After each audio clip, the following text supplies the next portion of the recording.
Okay, now we're going to feel better with this next one, which is our feel good segment, Data for Social Good. I want to welcome to the stage Tini Sevak, Laura Chaibi, and Tom Hogan. And they're all here. All right. How's it going? Good to meet you. Good to meet you. Yeah.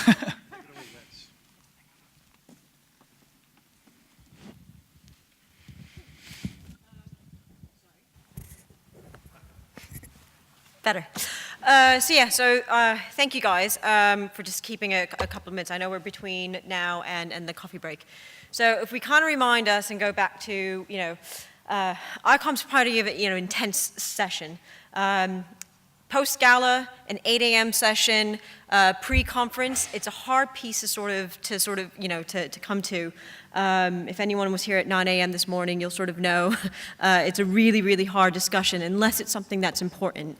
So Laura and I actually hosted a session on Wednesday after the gala, and we both showed up and we went, let's hope, fingers crossed. And actually what ended up turning out to our much delight and glee was this.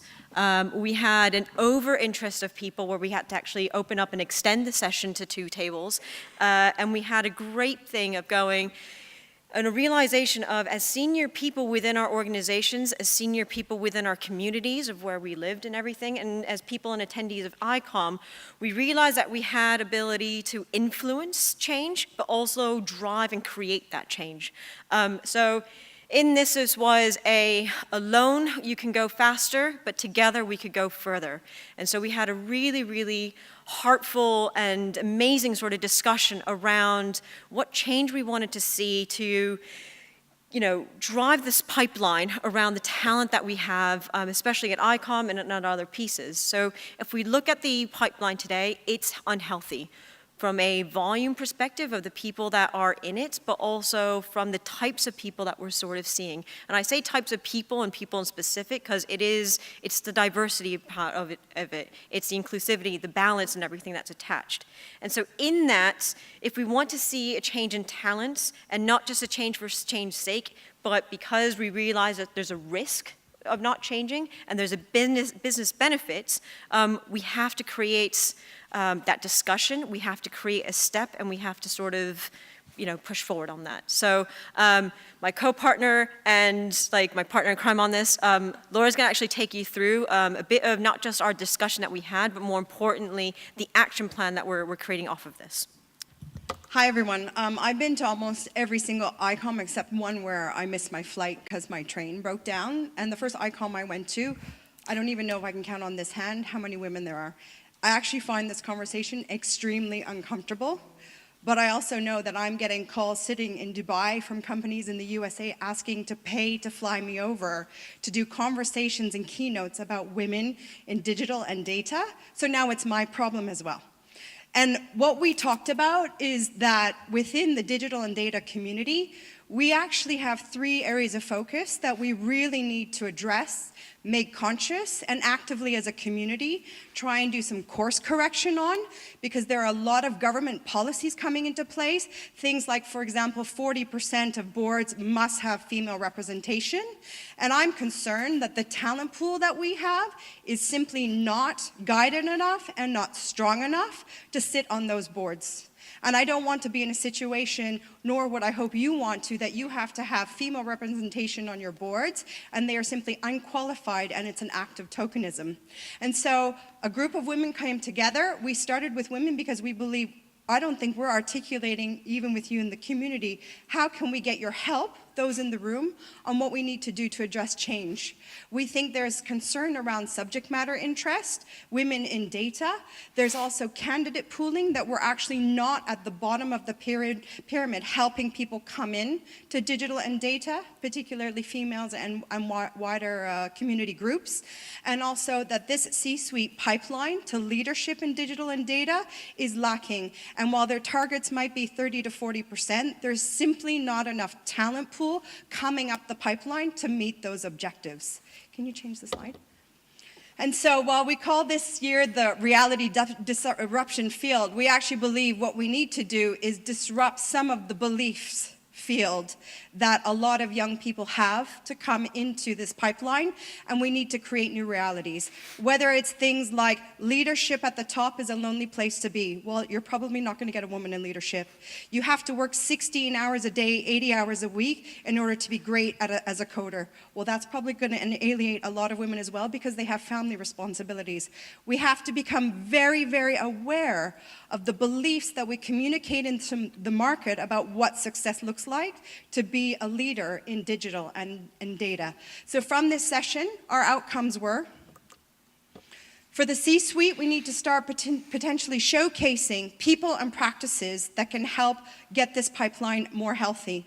We actually believe that we need to, whether you're a man or a woman, you have daughters, you have nieces, nephews, you have members of the family you believe that could be in this pipeline, we need to pull them in. We need to look at the education chain and see if we're doing the right thing. There are a lot of companies looking at job descriptions and changing the language to try and attract people into this pool. And then finally, the feedback even within these 21 women who met, where we don't even know who mentors are, and how do we have access to these mentors? So these are the key areas that we need to focus on, and there were actually outcomes from the meetings we had. Over to you, Tini.